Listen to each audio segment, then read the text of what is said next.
And welcome back to the program, 7:52 here at KNEB. Dan Doherty is our guest on News Extra, our program brought to you by First State Bank in Scottsbluff and Gary. Dan is here from Torrington to visit with us about the Gracie's Promise organization and events coming up here very soon. Good morning and welcome to the program. Thank you very much. It's great to be here. Tell us a little bit about Gracie's Promise. What's that all about? Okay, Gracie's Promise was created as an organization about 8 years ago, almost 9 now. It originated when a young lady named Gracie Claiborne, who does happen to be my granddaughter, was about 11 months old and was diagnosed with leukemia. She has recovered. She's 10 years old, healthy now. That's wonderful. But out of the problems that arose at that time, family and friends and church and Torrington got together and worked on creating the organization Gracie's Promise. Gracie's Promise exists to help raise money for and distribute that money to families with children 18 years of age or younger suffering from any sort of catastrophic illness or injury. We try and help pay with those kind of things that medical insurance won't pay for, because even the best of medical insurance excludes something or reaches a maximum.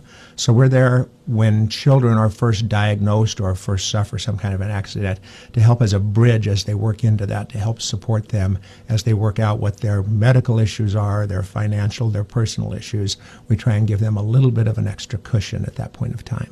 So you have a board that kind of governs. We have an operating board of 9. We meet regularly. We just met last night, as a matter of fact. We look at applications. We've got a fairly formal application process because of what we do that makes sure that we have doctor's diagnosis, ideas on prognosis, severity, and so on. And we go through a process where we assign a sponsor to each family who works with them directly rather than our board members, so they only interact with one person whom they know. And once they have been, let's call it, cleared as eligible, we provide them immediately a little bit of money as quickly as we can up front, and then about every 2 months for as long as they continue to meet that acute or catastrophic line. And there is a great need, isn't there? There is a tremendous need. We feel for small and local, we do a pretty good job of raising money, and we know we're always needing to raise more money because we have more applicants in need than we have money to go around. Well, that takes us to the event coming up. We'll come back to that right after this. Hey, Nebraska, Dave Ramsey here. When I get asked where you should keep your money, for me it's a no-brainer. Locally owned community banks like First State Bank in Scottsbluff and Gering. They offer all the bells and whistles of the big banks, but with free checking that includes free e-statements, free online banking, and no-charge First mobile banking, free ATM transactions nationwide, and no monthly maintenance fees. First State Bank, Scottsbluff and Gering. Member FDIC. 7:55, and we are visiting with Dan Doherty of Torrington on the News Extra program this morning about Gracie's Promise and some special fundraising events coming up mid-month. Dan, tell us about it. Sure, thank you very much. Let me get your mic on here. There we go. We'll be working all day on the 14th of July. We've got a series of events, really, and anybody interested in either taking part or supporting us as well as taking part is welcome to any and all of the events. We start about 7:30 in the morning at the Fire Practice Field in Pioneer Park in Torrington with registration for an 8 a.m. 5K walk or run. That runs kind of across the southwest side of Torrington out towards the golf course and country club, if you're familiar with that area. That is the beginning of the events, and about the time our fastest runners are coming in, we begin our second, which is a breakfast, a pancake feed, etc. That also takes place, same location, the Fire Practice Field area of Pioneer Park. About 10:30 or so, we begin a registration process for our Poker Run motorcycle ride. That takes place beginning at approximately 11 into the mid-afternoon. Typically, though not always, stays in Wyoming, and that has to do with helmet law, I think, if I understand that correctly. And then as those riders come back in and settle out, we meet at the 307 Grill, which is the old Torrington Travel Terminal. That's for open visitation, social hour, and so on. And at that time, we will also have set up the silent auction portion of our evening auction.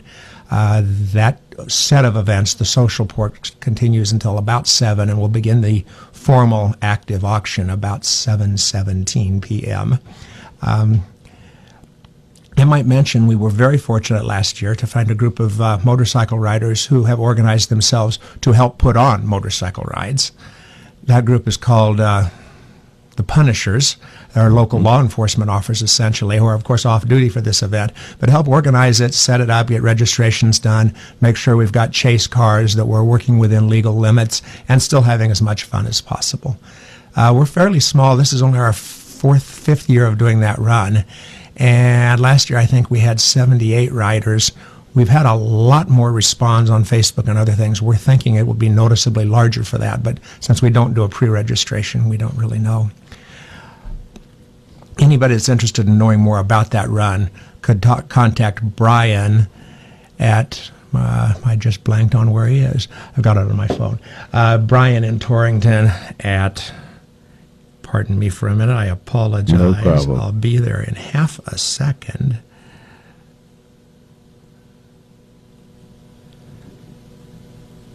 Punishers. Brian Gibbons at Torrington Treads.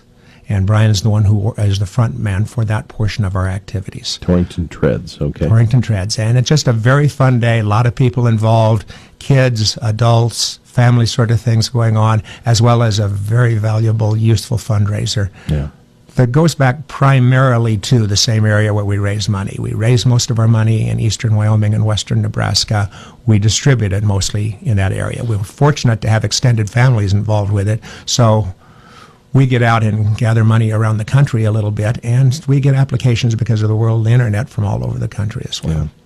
And so a lot of local businesses, I'm sure, donate toward this as well. We have a lot of local businesses. Everybody who participates, assuming we have enough ordered, gets a T-shirt that uses a different logo every year tied to our 5K.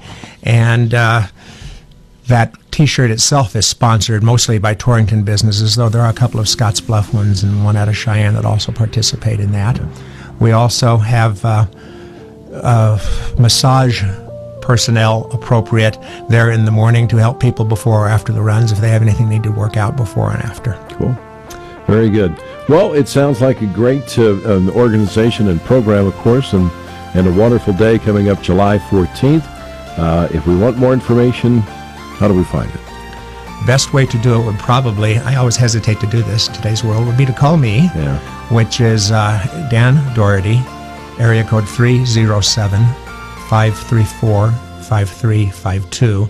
That is a cell phone, and in this world, sometimes you hesitate to answer. Yeah. If I do not answer, do not hesitate to leave me a message, and I will call you back. All right, very good. Dan, thanks for coming over. Thank you very much for having me. We appreciate your aid. And talking to us today about Gracie's Promise. It's 8 o'clock.